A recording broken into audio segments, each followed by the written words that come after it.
Together with American songwriter, we had the opportunity to talk to Sharon and her daughter Randi from Sharon, Lois, and Bram.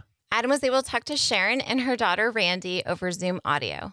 The legendary children's entertainers Sharon, Lois, and Bram brought happiness to 4 generations of children and their families. Sharon and her daughter Randi continue to share the music of Sharon, Lois, and Bram with fans and friends and are excited to be singing the songs with the new generation of musical friends. Make sure to check out our YouTube channel and Facebook page at Bringing It Backwards and follow us on Instagram and Twitter at Bringing Back Pod. We'd appreciate your support if you follow and subscribe to our podcast, wherever you listen to podcasts. We're Bringing It Backwards with Sharon and her daughter Randi of Sharon, Lois, and Bram. Very well. Thank you so much for doing this. It's a pleasure. We're looking forward to it. Well, yeah, our podcast is all about your guys' journey in the music industry and getting to where you are now. I know mother and daughter. So, Sharon, let's start with how you got into music, and then we can get into Randi as well. How I got into music? Is that what you said? Yeah, how'd you get into music? Well, I grew up in an environment where music was ever present. Mm-hmm. It was we grew up in an environment with lots of folk music and a lot of people singing together and Pete Seeger and just music was all the time. And then when I went to school, music was always part of my life. I played piano as a kid for many years. I played cello in high school. I learned to play guitar. I started singing in the coffee houses around town and discovered that I liked it.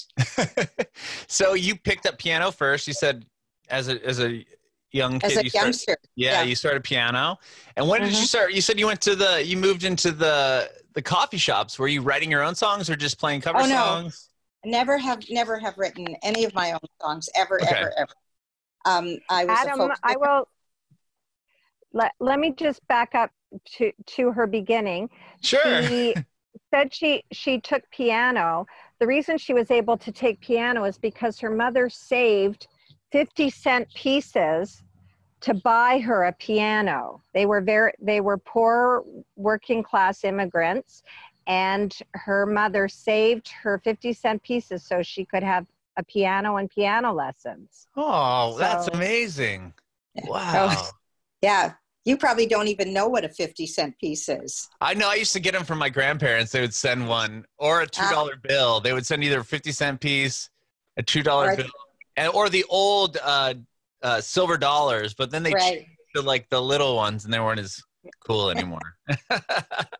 Wow. So your mom saves up, buys you this piano, and at that point you probably have to take it seriously, right? I don't really feel like it anymore. Yeah, exactly. I know. I took piano lessons for years, and I'm a great believer in the value of that kind of music education. My kids also Randy had piano lessons as well. I mean, I think it's a great foundation for any kind of musical experience. But then I went to high school and I played cello and I adored that. And I was in the high school orchestra and I loved that. And, but when I was a teenager, I started to sing. A friend taught me how to play the guitar a bit, and I started to go to the coffee houses and the folk music clubs. And before long, I was bitten by the performance bug. Sure. And I quit high school. I was in grade 13. That was in the time of grade 13. And I quit high school kind of mid-year. I was in a class. I'd sung in a coffee house and I liked it. And I was in a trigonometry class, and I turned to my friend and said, should I quit school? And she said, you might as well. You haven't been doing your homework. So I quit school that day. Oh my gosh. Madness. Did you make Randi finish school? Oh, Randi finished school. Well, actually, did you finish? How would you answer that, Randi? Of course you. Well, she didn't make me finish school. I had a much more circuitous route back to music. I mean, music has always also been in my life, but I went to university and I took music as part of it, but that wasn't my degree. And then I worked for a while. Then I went to law school. Oh, wow. And I always joke that the best thing I did in law school was I produced the musical variety show called Mock Trial. So we would rewrite the lyrics to other people's songs, and then we would perform them. And that was definitely the highlight of law school for me. So that's really cool. Oh, wow. So Sharon, so you moved to the coffee houses, and then how do you get involved in, performing for children and Sharon, Lewis, and Bram? Like, how did that all kind of unfold? Well, I think that I belonged with children, with music for children. When I was in grade school, when I was in grade 6, I'd be the kid that the kindergarten teacher would invite down to help her during coffee break or on a school trip or something. So I always had a natural affinity to being with children. And when I was, I don't know, 18 or 19 years old, Mariposa folk, I went to Montreal, performed around Montreal, and met a fellow by the name of Michel Choquette. And together he and I made a children's record. I don't know exactly why. I think, it was probably his idea. And we made a really delightful record called Songs for Children and Other People. And it's a lovely recording. And I, in my early 20s, I performed on children's television shows. It just kind of unfolded that way. And then I started working with the Mariposa Folk Festival, had a program called Mariposa in the Schools, which put performers like me into schools to work with children on a freelance basis. You'd go in for a day and do 5 workshops and for 45 minutes and work with the children. And eventually Lois and Bram also did that work. And that was the environment where we were all working, and there was the opportunity to make a record at that point. We'd all been working with children at that point, and the producer, Bill Usher, suggested that we make a record, an album. And so the first thing the 3 of us ever did together was that album, which was extremely unusual. Wow. We had never sung together until we started preparing the music for the album. But we shared a point of view about what children deserve and what our values were, what we all believe that children deserve, the best quality music that we could find. And so we hired good arrangers and musicians, and we spent money on our recordings because we believed that was the way to do it. Mm-hmm. We didn't know. We decided to make a record. We certainly didn't decide to start a career. We had no idea that with the launch of that record, we were really starting a career. It came as a big surprise to all of us. The response to the record is really what launched the career. Wow. And you guys just chose songs, you just chose children's songs to perform on the album? Yeah, not always children's songs. Hey, You're Adorable, and, rock and roll songs and old pop standards and folk songs. We chose songs that we liked and that we had, in many cases, we had sung them with children, although not always. Mm-hmm. But we figured, kids, we didn't choose songs to teach them anything. Although they probably did learn from some of the songs that we chose. But first and foremost, we chose songs that we liked, that we thought were good songs and would engage them. Mm-hmm. And this record, you guys funded it yourself, right? We did. Well, we borrowed, our family and friends funded it. We borrowed $20,000 from family and friends, and I think they figured they were supporting a worthwhile project and would never see the money again. But the record came out in September, and we gave them back their money by December. We had a party, and we put the checks in Christmas crackers. Wow!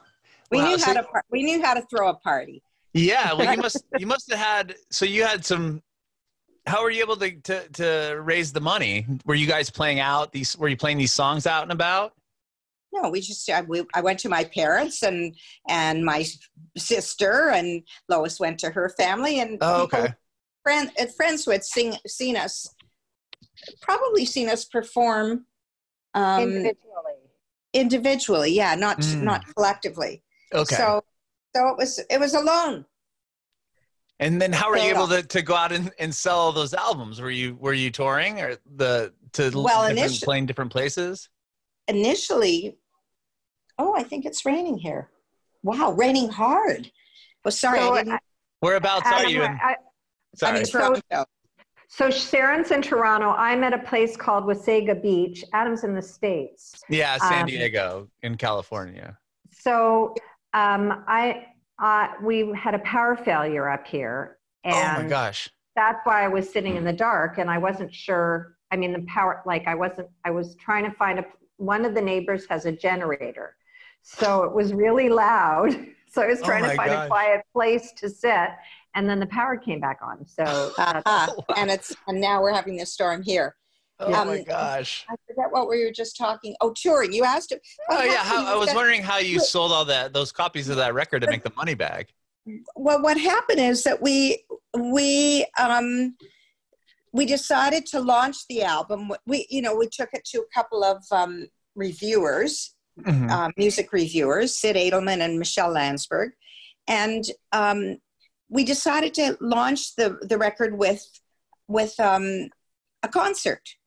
And so we went to Young People's Theater and we organized a concert, and we weren't really, but the word got out. I mean, we did do a little touring, but most of the touring we did initially was around, the first few months was around Ontario, where the province that we live in, and not extensive touring, but word got out. And,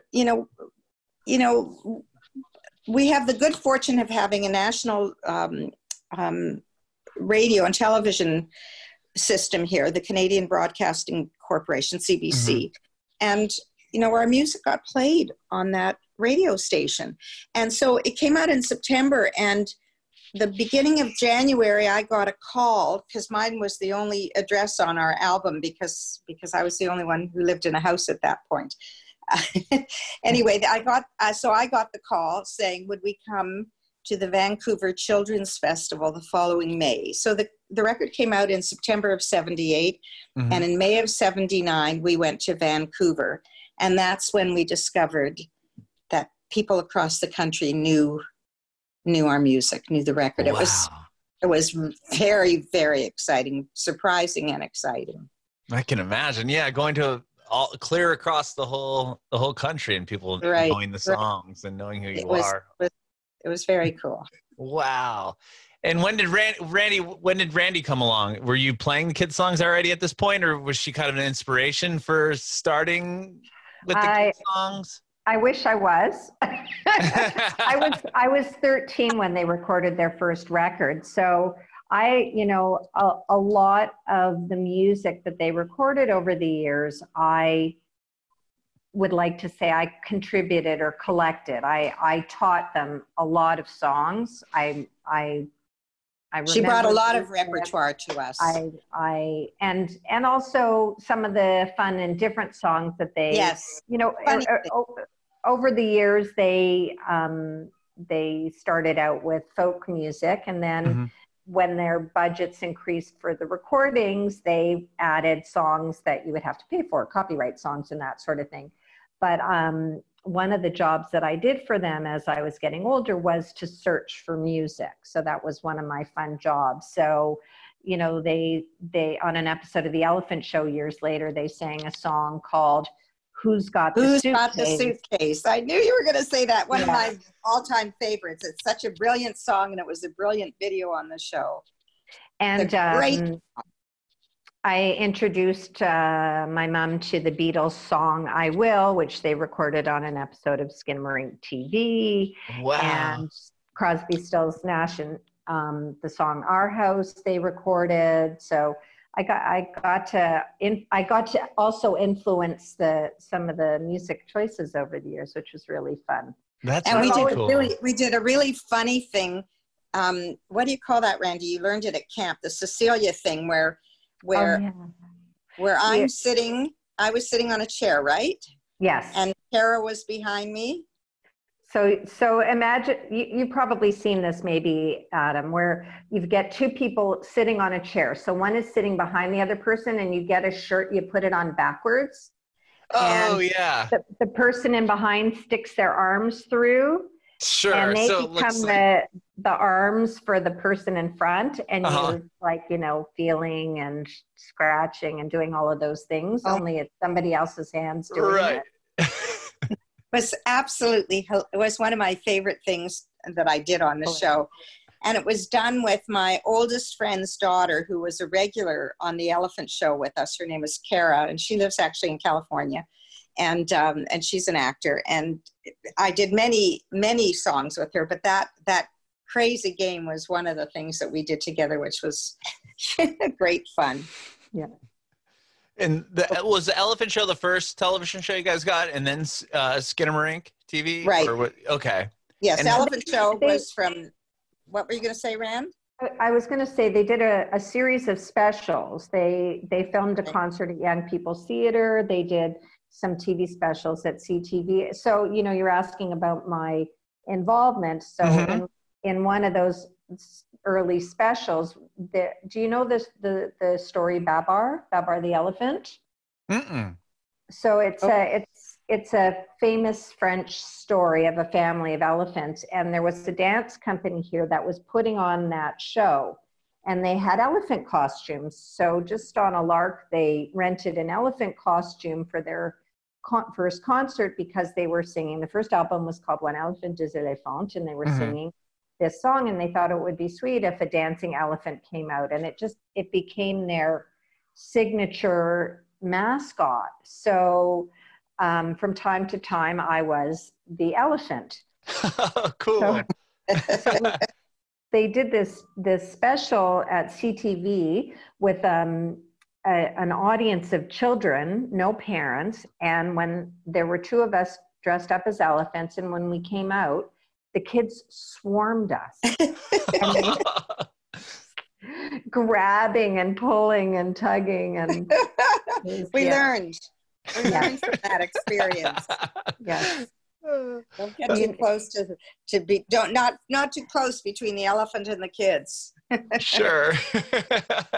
And just the Elephant Show was 84 to, we shot 84 to 88, 4, 5, 6, 7, 8. Yeah, and we did 13 episodes every summer. So we had 65 episodes of Elephant Show. It ran for a long time in Canada and ran on Nickelodeon. It started on Nickelodeon in 88, and that made a big change in our career in terms of touring. It was a huge change. And then we did another series called Skinnamarink TV in 97, 98. And how many, I can't remember how many episodes of that. 52, 26 this season. Yeah. Wow. We did 2. Yeah.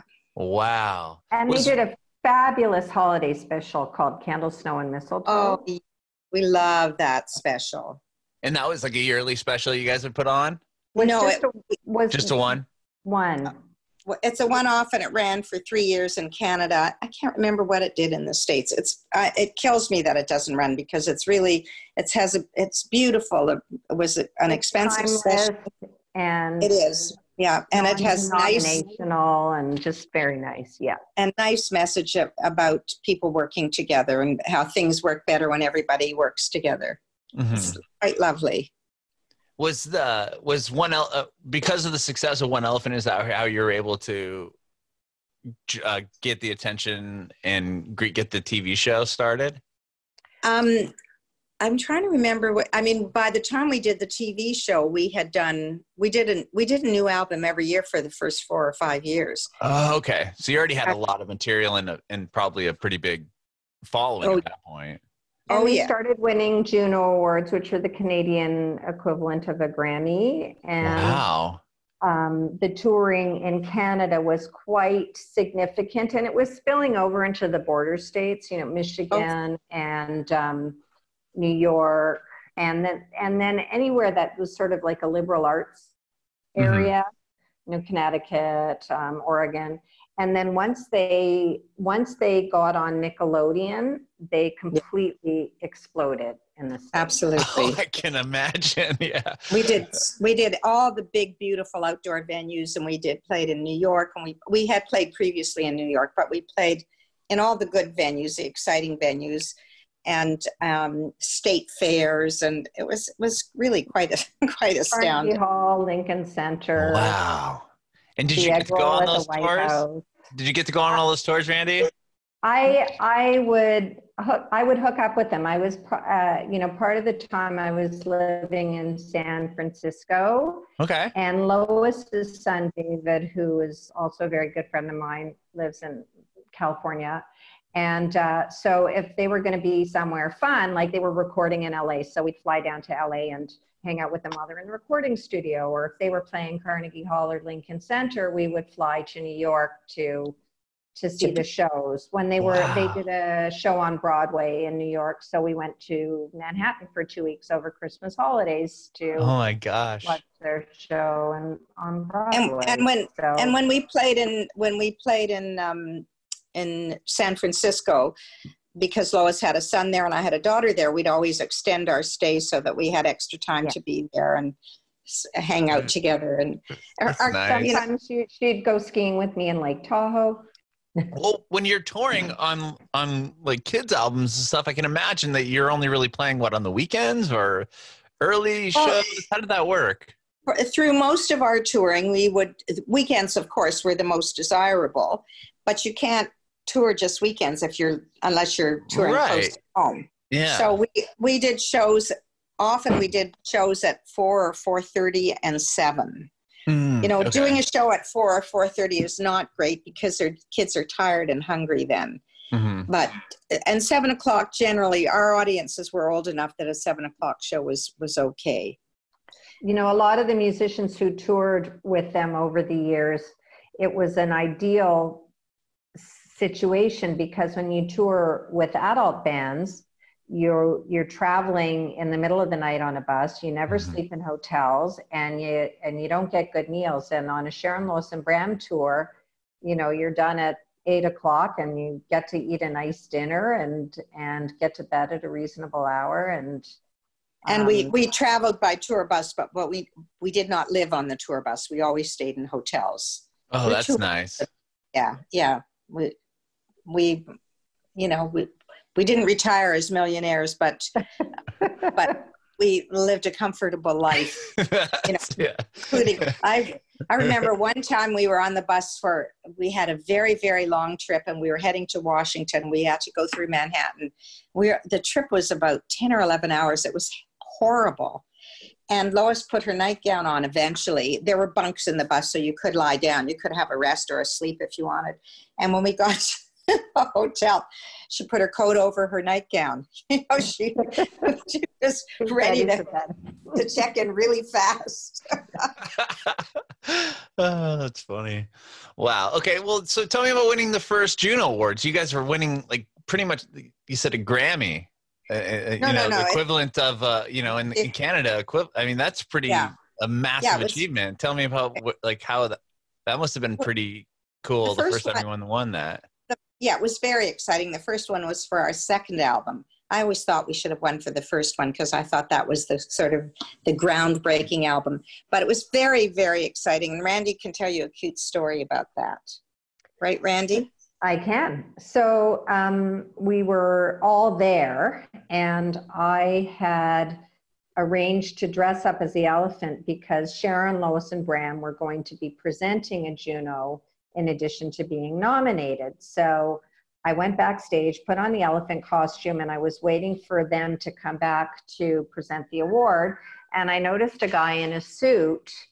Wait, wasn't that after we presented the award? Well, I noticed him beforehand. I was standing back there, and I noticed he kept referring to a piece of paper.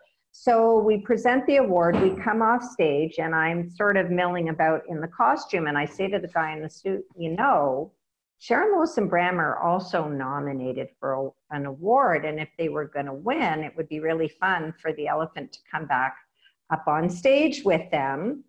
Otherwise, I might go put my dress back on and go back to the audience. And he said, keep the costume on. So.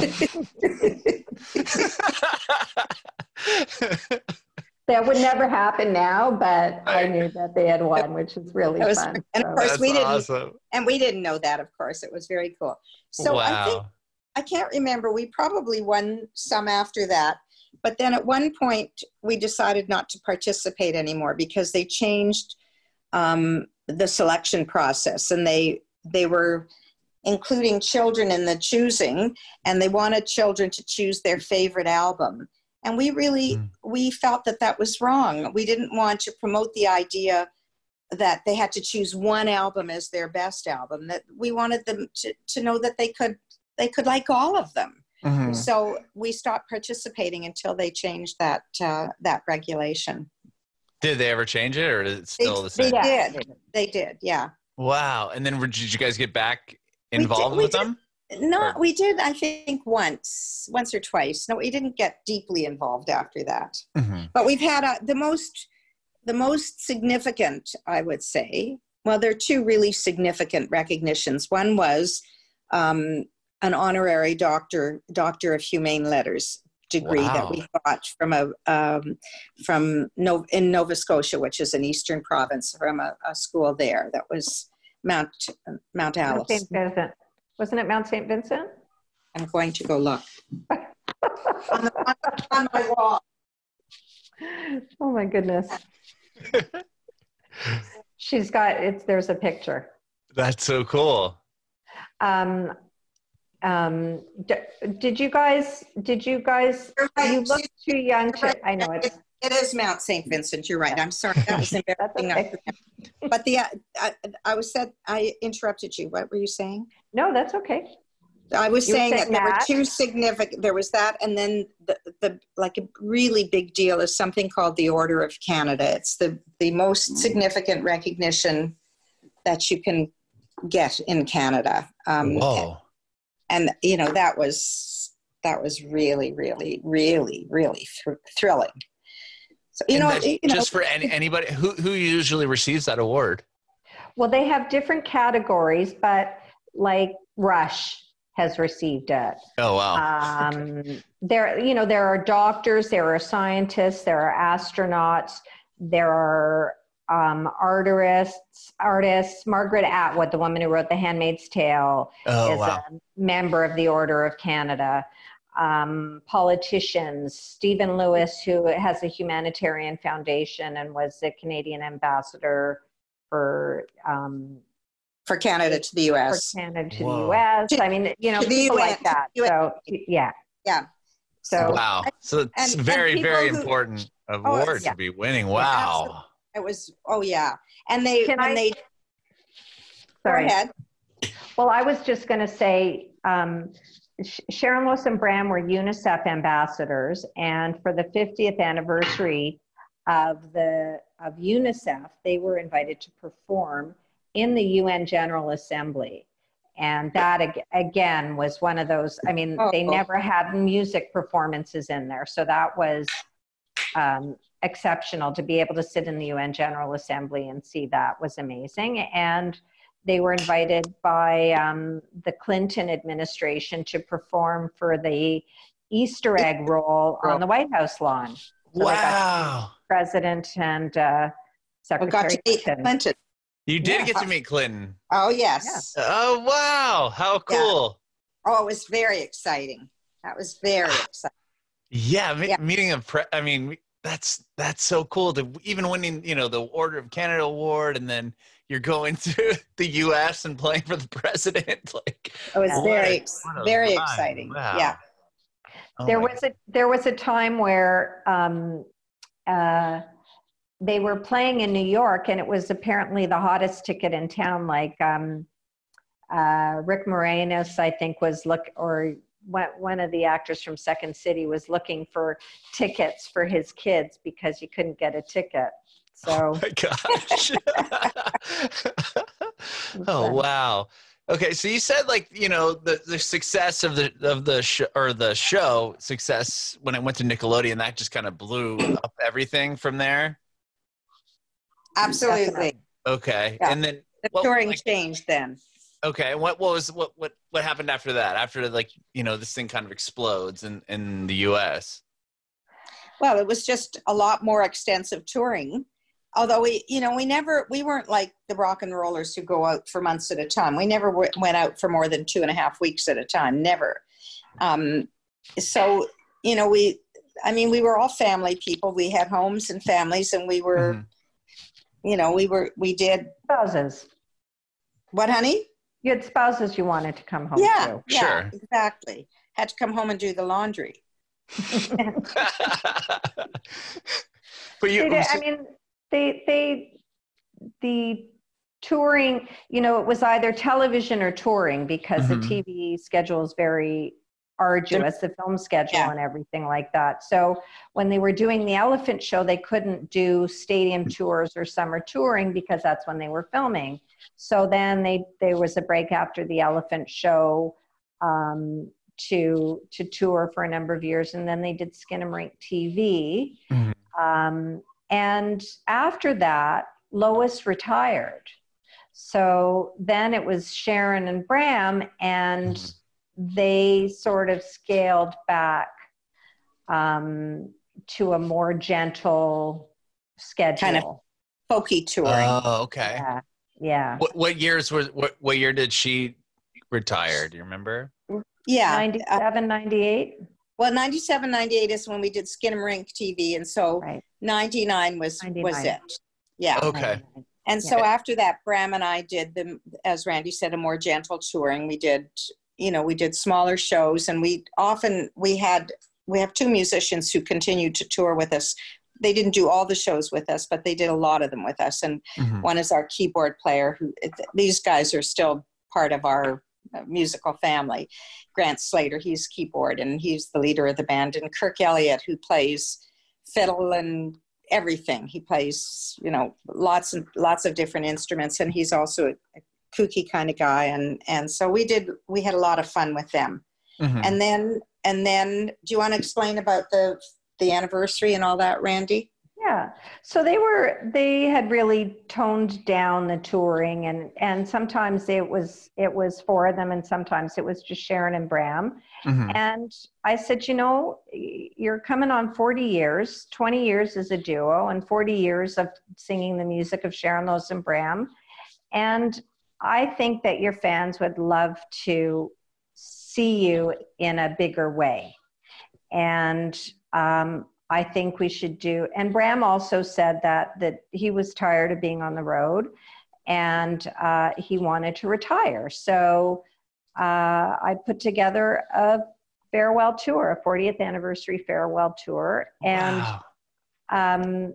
we thought it would be fun to start at Young People's Theatre, which is where they did their very first concert. So they kicked the tour off in Toronto with 5 sold out shows at Young People's Theatre. So my mom was worried that they wouldn't sell tickets for one. She always worried. That's my job. I'm the one who does the worrying. Somebody has to look after that. But we also had something additional that we did related to that tour, Randy. They, for the first time as a duo, and for the first time in 20 years, they recorded an album. Oh, wow. Yeah. So we were in the process of writing a children's book of the song Skinnamarink. And I had written additional words for the book. So they recorded that. And then my dad had written a bunch of songs over the years that Bram was partial to. And so, Bram said, we're going to record them. We have to do Joe's color song. And I said, well, if we're going to do the color song, then I have to do the hug song.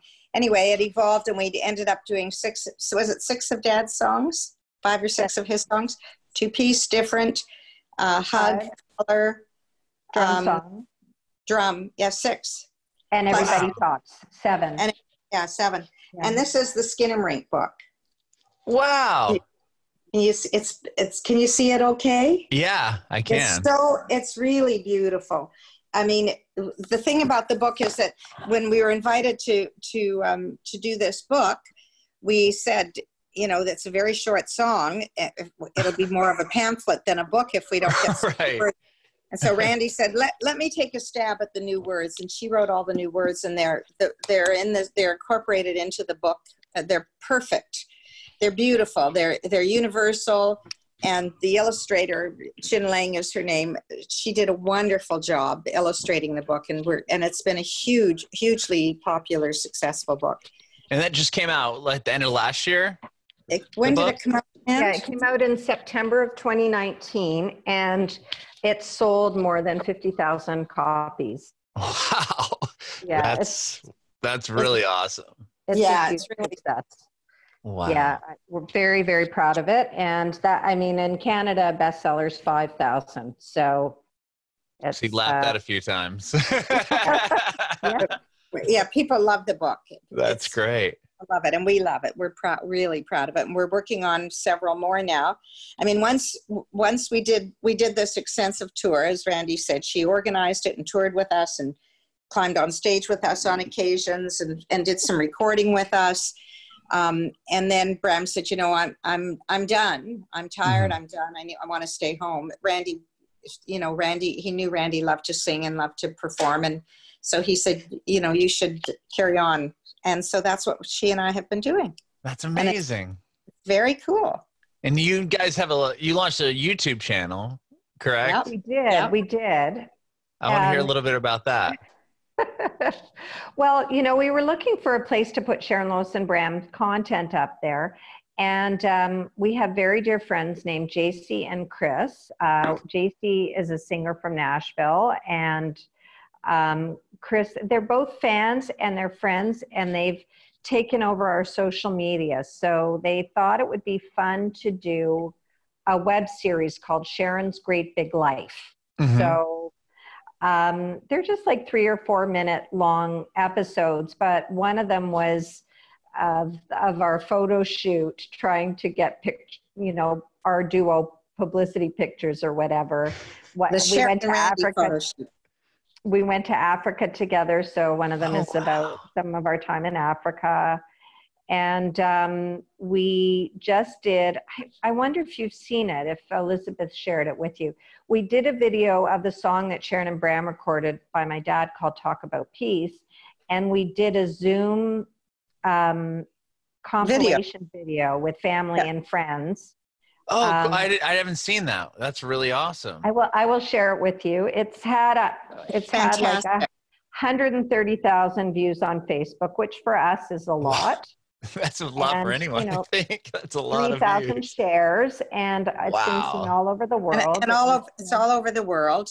Yeah. And the thing is, we had recorded the song, and somewhere along during this time that we've all been locked in, Randi had the notion that wouldn't it be nice to put this message out? It's a message about talk about peace and about children, and it's a really significant message. And so, but then we were all locked in. So everybody, there are many, many participants. There are some of our family. There are people there are kids who sang on the recording. There are musicians who have played with us over time. Who else, Randi? Oh, our friend Josh Lovelace from the group Need to Breathe.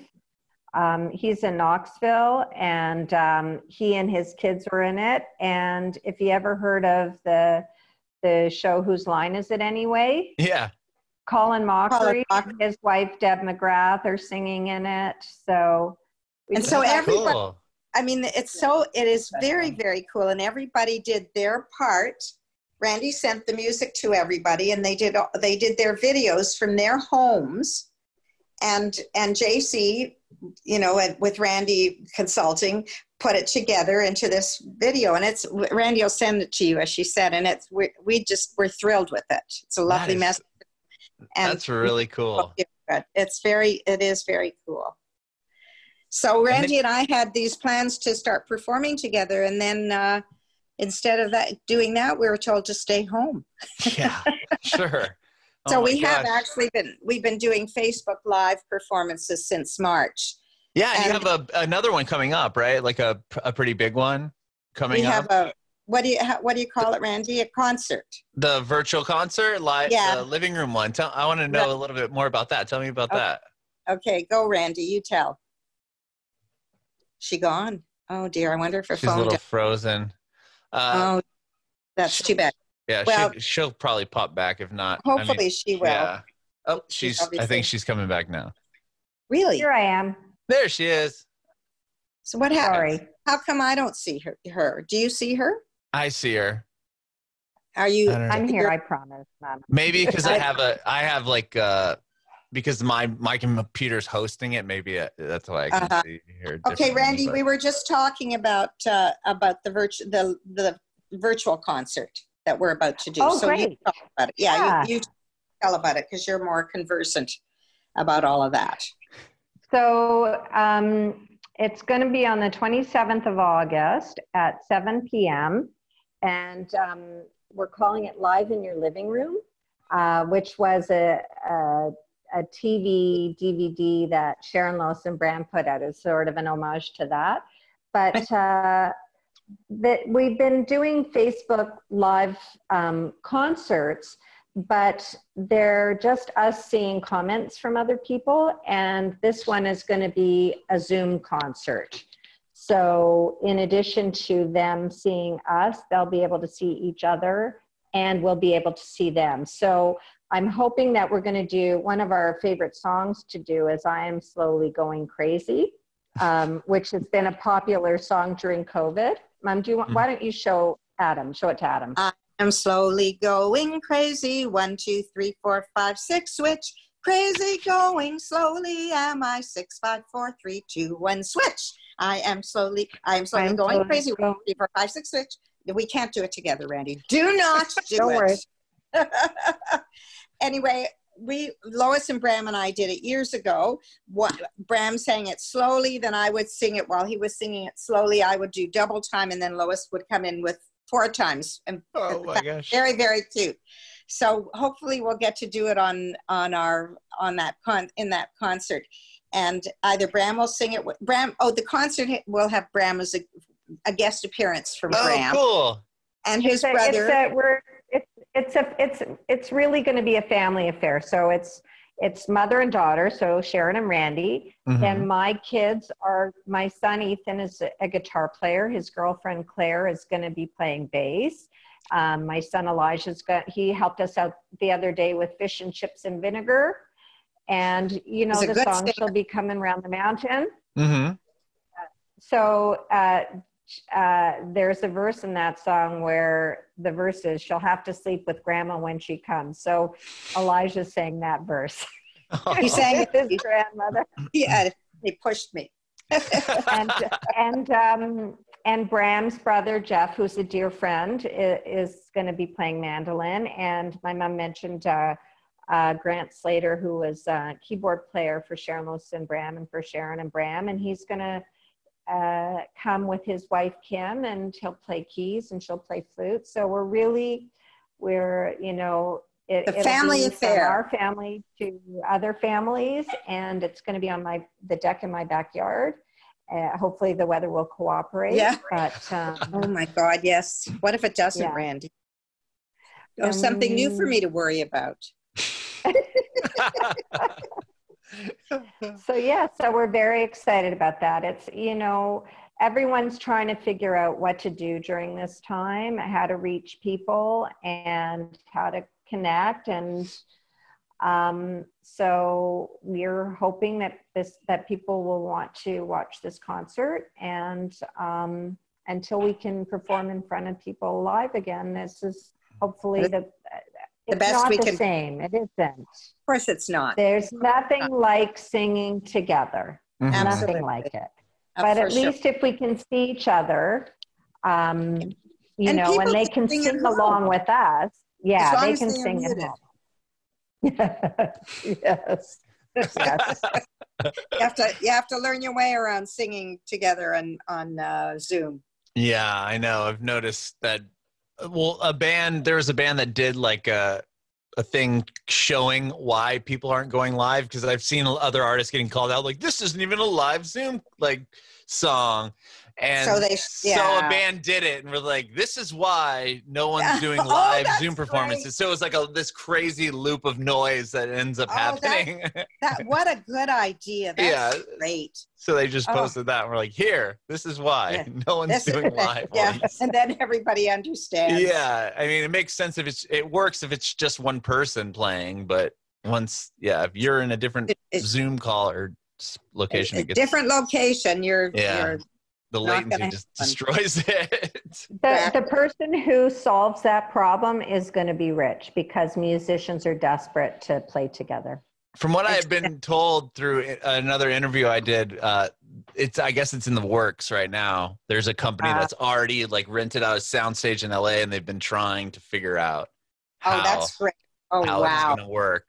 Oh, that's going to be good. So I guess it'll only be a matter of time before there's some program out there that'll do it. So that'll be very good.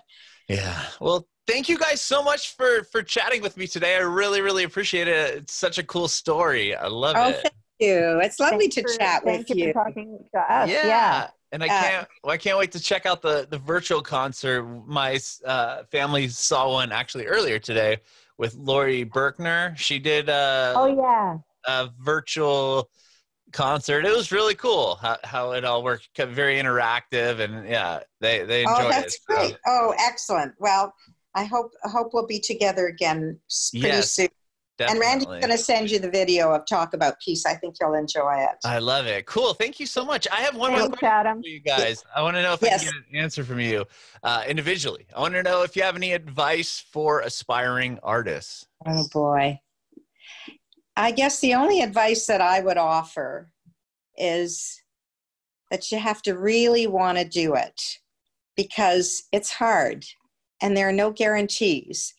And if you do it and you love what you're doing, and that's enough of a reward for you, that's a good place to start. And also, you have to really care about children and be real with them. Yeah. Perfect. Thank you. Anything from you, Rand? Have a fallback position like lawyer.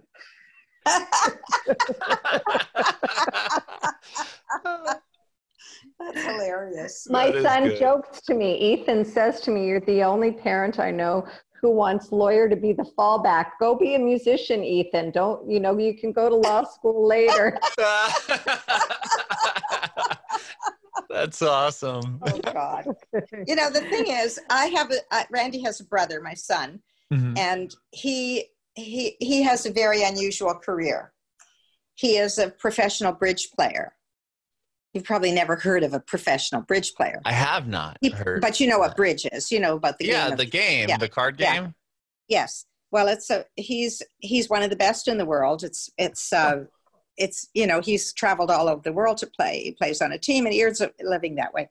And when he was a kid, he said to me, when he was, 18 or 20, he said, "I want to be a professional bridge player." And I said, "How are you going to earn a living as a professional bridge player?"